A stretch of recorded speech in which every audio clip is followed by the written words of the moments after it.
윤석열 후보님, 후쿠시마 오염수 배출에 대한 입장은 무엇입니까? 이제는 후쿠시마 원전에서 방사능이 유출된 사실을 아셨을 것 같습니다. 일본을 대표하거나 그래야 될 처지가 아니라면 한국은 물론 전 세계가 피해 입는 방사능 오염수 배출에 반대하는 것이 당연합니다. 대한민국 국민으로서 나아가 대한민국 대통령이 되겠다는 분으로서 이제는 후쿠시마 오염수 방출에 분명한 반대 의견을 표시해 주십시오. 대한민국 국민으로서 최소한의 정체성을 보여주지 않으시면 대한민국 대통령 예비 후보 자격은 물론 한국인으로서의 자격조차 인정받기 어려울 것입니다. 후쿠시마 원전 방사능 오염수를 부인했던 윤 후보님에게 확인된 오염수 배출에 대한 침묵은 금이 아니라 진일보역입니다. 다음 페이스북을 얼마나 더 죽음이 이어져야 할까요? 더 늦기 전에 바꿔야 합니다. 공군과 해군에 이어 육군에서도 성범죄의 피해를 입고 극단적 선택을 시도한 사실이 밝혀졌습니다. 계속되는 군대 내 성범죄를 더 이상 방치해선 안 됩니다. 군의 전면적인 인식 개선과 과감한 제도 개선이 필요합니다. 이번 사건에 대한 군의 대응에는 말문이 막힙니다. 피해자가 범죄를 신고했음에도 군은 구명법이 아닌 일반 징계로 다뤘습니다.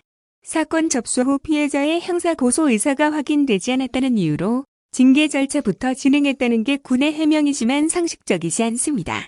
이처 가해를 가한 부대 관계자들에 대한 조사와 징계, 처벌도 없었습니다.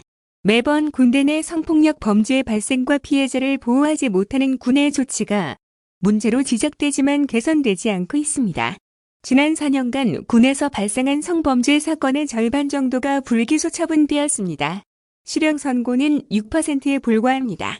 불씨는 군이 자초했습니다. 자정 능력이 없다면 외부에서라도 해결해야 합니다. 군의 특수성이 고려될 필요가 없는 성범죄 등의 범죄에 대해서는 발생 및 신고 즉시 민간에서 수사와 재판을 하도록 해야 합니다. 그래야 범죄 은폐와 축소를 막고 피해자 인권을 보호할 수 있습니다. 마침 오늘 국회 법제사법위원회 소위원회에서 군에서 발생한 성범죄에 대해서는 1심부터 즉시 민간법원이 담당하도록 하는 군사법원법 개정이 합의되었습니다. 의미 있는 진전이지만 이것만으로는 부족합니다. 인권보호를 더 강화하기 위해 군인권보호관 제도 도입, 국방부 내 성폭력 사건 전담 조직 설치도 검토해야 합니다. 누군가의 죽음으로써 문제가 개선되는 집단이라면 살아있는 한 문제는 해결되지 않을 것이다. 라는 피해자 가족의 글이 가슴을 찌릅니다. 국민의 생명과 재산을 지키기 위해 헌신하는 분들이 억울하게 목숨을 잃는 일이 없도록 해야 합니다. 그것이 국가의 책무이자 공직자의 소임입니다.